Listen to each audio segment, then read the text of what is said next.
उन पुलिस कर्मियों के ऊपर सिर्फ रश ड्राइविंग का केस किया जाता है, जो बाहर ही बार उनका बेल हो जाता है। बताइए, इस तरीके का पुलिस पूरे झारखंड में काम कर रहा है। लेकिन साथ ही साथ हम न्यायपालिका को धन्यवाद देना चाहते हैं, रामगढ़ के एसपी बड़े भैया अजय कुमार जी को भी धन्यवाद देना चाहते हैं। हमारे साथ में जो अधिवक्ता षष्ठी रंजन जी थे और ज्योति कुमारी जी थे, उनको भी हम लोग धन्यवाद देना चाहते हैं। साथ ही साथ जितने भी समर्थक थे, जितने भाई बंधु थे, बहनें थी, माताएं थी, जिन लोगों ने हमारे साथ कदम ताल करके हमारे साथ लड़ाई को मजबूती दिया, हमें हौसला दिया, उन सभी को हम लोग धन्यवाद भी देना चाहते हैं।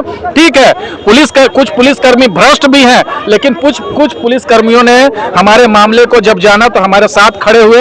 रामगढ़ के एसपी अजय कुमार जी ने हमें आश्वस्त किया कि अगर पुलिसिया कार्रवाई में कहीं कोई गड़बड़ी हुई है तो उसकी छानबीन कराएंगे। उन्होंने भी आश्वस्त किया था कि आप लोग निर्दोष हैं, आप लोगों को न्यायिक प्रक्रिया के तहत अगर जेल भी जाना पड़ रहा है, लेकिन हमारी पूरी टीम आपके साथ में है। तो हम रामगढ़ एसपी को भी धन्यवाद देना चाहते हैं, हमारी वकील की टीम को भी धन्यवाद देना चाहते हैं, और जो साथियों शुभचिंतकों ने लगातार 18 दिन तक दिन रात मेहनत किया हमें जेल से निकालने के लिए, उन तमाम साथियों को भी हम लोग हृदय से धन्यवाद देना चाहते हैं। और साथ ही साथ पूरे झारखंड के लोगों को यह संदेश भी देना चाहते हैं कि आप झूठ को कितना भी फैला लीजिए, कितना फर्जी एफआईआर कर लीजिए, लेकिन अंततः जीत सच्चाई की होती है। और इस मामले में यह साबित हो गया कि जो लोग सच के लिए लड़ते हैं, जो लोग अच्छाई के लिए लड़ते हैं, और जो लोग निर्दोष लोगों को न्याय दिलाने के लिए लड़ते हैं, उन लोगों के साथ आपको खड़े होना है। आपके पास थोड़े दिन के लिए मुसीबत आ सकता है, आपको जेल जाना पड़ सकता है, आपको लाठी खानी पड़ सकती है, लेकिन अंततः सच्चाई की जीत होगी, भारत के संविधान की जीत होगी, भारत के लोकतंत्र की जीत होगी, और न्यायपालिका की जीत होगी। इसीलिए आप अपना आवाज उठाते रहें, निर्दोष लोगों के लिए सड़क पर उतरते रहें, गोलियां खानी पड़े तो गोली खाएं, केस खाना पड़े तो केस खाएं। टाइगर के सिपाही हैं हम लोग हमेशा आपके साथ कदम ताल करने के लिए रेडी हैं। तो क्या फिर से संतोष महतो वही रूप में, वही उग्र के साथ में आदिवासी समुदाय को और भी समुदाय है उन लोगों को साथ देंगे, या फिर आज के बाद जो है कि घर वापसी करेंगे और राजनीतिक को छोड़ देंगे? निसंदेह जिस जोश के साथ में, जिस आत्मविश्वास के साथ हम लोगों ने ये लड़ाई लड़ी है, और भी लड़ाइयाँ लड़ी हैं, आगे भी हमारी टीम और मजबूत होके, हमारी बहनें हैं साथ में, हमारे पार्टी के नेता हैं साथ में, और पार्टी के सुप्रीमो हैं साथ में, उनके। तो टाइगर जयराम महतो जी का वीडियो कॉल आया है, अभी देवानंद जी से बात करेंगे और जानते हैं कि क्या कहते हैं। क्या करते हैं देवानंद जी?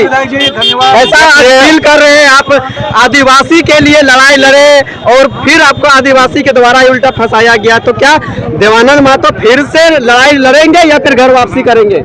देखिए, ये आदिवासी का लड़ाई था जरूर, लेकिन उसको फंसाने का काम पुलिस प्रशासन और ये जो पुलिस व्यवस्था है उस पर घोर निंदा हम लोग करते हैं। उसके द्वारा हम लोग के साथ मतलब कि केस किया गया, कोई पीड़ित परिवार या आदिवासी परिवार के द्वारा केस नहीं किया गया था।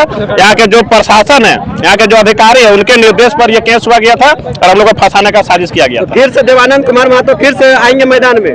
हम लोग देखिए, अन्याय के खिलाफ लड़ने के लिए हम लोग कदम शुरुआत कर दिए हैं। हम लोग सत्ता परिवर्तन नहीं, व्यवस्था परिवर्तन के लिए कदम निकाले। हम लोग मरने दम तक भागने वाले नहीं है, भिड़ने वाले हैं, और हम लोग हर बार जहाँ भी शोषित पीड़ित वंचित का लड़ाई होगा, आवाज होगा, हम लोग वहाँ आवाज बनने का कोशिश करेंगे। गोल्डी जी, क्या संदेश रहेगा झारखंड वासियों को?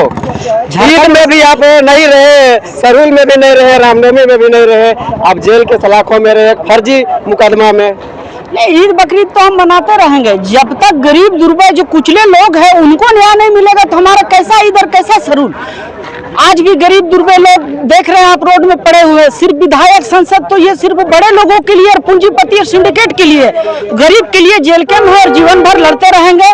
और मैं एक संदेश देना चाहता हूँ खास करके उन किसको महोदय, अध्यक्ष महोदय को और विधायक महोदय को, कि आपने जो विधायक हमारे जिला के जो विधायक है उनकी साजिश के तहत हम लोगों को फंसाया गया और 20 केजी चावल और 10 लाख रुपए में 2 भाइयों का जान का सौदा लगाया है। 10-10 हजार रुपए में 2 भाइयों का जान का सौदा लगाता है। तो उनको मैं कह देना चाहता हूं कि मैं ऐसे बार-बार सलाखों के अंदर आने के लिए तैयार हूं। जब तक हमारे भाइयों को न्याय नहीं मिलेगा हमारा लड़ाई जारी रहेगा। चलिए, तो बहुत बहुत धन्यवाद। अभी आप देख रहे थे क्रांतिकारी जो झारखंड के मशहूर जेल कैंप पार्टी के नेता है, जो जेल कैंप के 4 स्तंभ भी माने जाते हैं, वो जेल से बाहर निकल गए हैं और आखिरकार जो है कि न्याय का जीत हुआ और फिर से जो है कि जेल कैंप के साथी लोग फिर से आंदोलन करेंगे और हमेशा जो जनता का आवाज बनता है फिर से आवाज बनते रहेंगे। बाकी अपडेट के लिए हमारे साथ बने रहे। धन्यवाद। जोहार। जय हिंद।